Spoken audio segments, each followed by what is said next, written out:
So KC-46 is currently the Air Force's newest and latest and greatest tanker.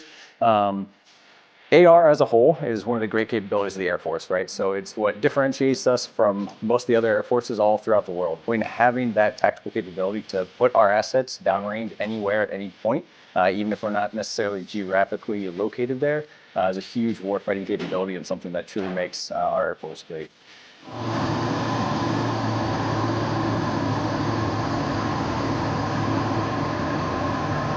This is the boom. And so you have, we call it the H-tail, if you will. You have your rudders and your elevators for the boom. And then the entire length of it, this is what drops down and comes into the air refueling envelope. There's a green tube that comes out of the middle of it. That's the telescope tube. That's what extends and retracts, and that's what houses the nozzle that mates up with the receiver airplane to give them the gas required to accomplish the mission. So aerial refueling is one of the core components of our Air Force.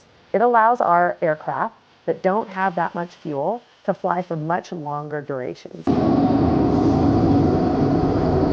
Well, as a fighter pilot and someone who appreciates the opportunities that extra gas provides me, you know, the tanker fleet is the backbone of the United States Air Force, but also the multi-services to get us to and from the fight. It's nice to have a Chevron right next door where they can pop over, refill, and continue that test mission.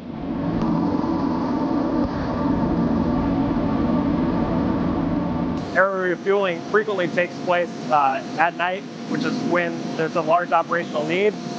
It almost always happens when there's bad weather in the area. The feeling when you're flying and you're connected to another plane and you're right in the heart of the envelope or exactly where you're supposed to be, that it feels like nothing else. It's so much fun. I feel a strong sense of responsibility that we take aircraft to the edges of the envelope and in the worst case conditions, because I want the combat Air Force pilots and multi-service pilots to be confident that if they're flying behind a tanker, that a test pilot has been there in a much worse case condition than they have been, so they can have high confidence in what they're about to do.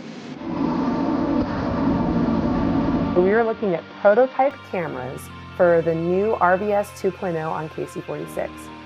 We're now on a remote vision system, and what those do is there's a 3D camera to give us perspective. There's 2 of them up here, and so that's what gives us the window view, if you will, into the boom envelope, so we can watch the receiver move around, and that's what gives us our depth perception as well. There are so many people, both on the jet and on the ground, who have to help us get airborne, and then once we're airborne, keep us flying safely.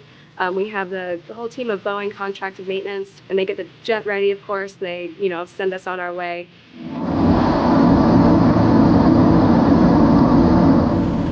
It's amazing to see that all come together and see what a big footprint it takes for an aircraft like this that's really a 3-person crew with 2 pilots and a boom operator. That the background to testing that actually comes down to thousands and thousands of people, making sure that each test mission executes in the right way. Continue on with part 2 as we discover the complexity of flight tests with receiver aircraft.